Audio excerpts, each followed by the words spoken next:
আসসালামু আলাইকুম। দেখুন এগুলোকে প্রজনন করা হবে। এখন বীজ থ্রোয়িং করতেছে। বীজ থ্রোয়িংয়ের সময়কাল 35 থেকে 90 সেকেন্ডের মধ্যে।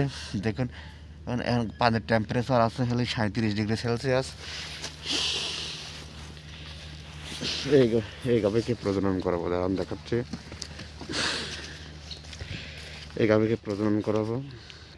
শীতের দিন তো রাখাচ্ছে গায়ে আর কি কম্বল দেওয়া হয়েছে।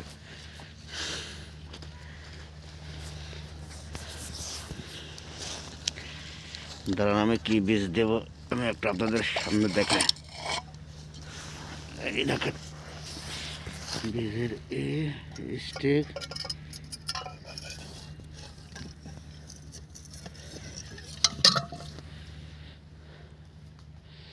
এই দেখেন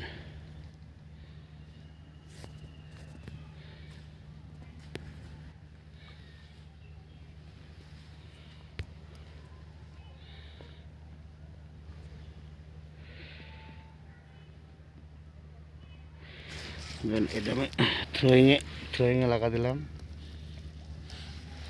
থ্রোয়িং করার পর বোঝা যাবে।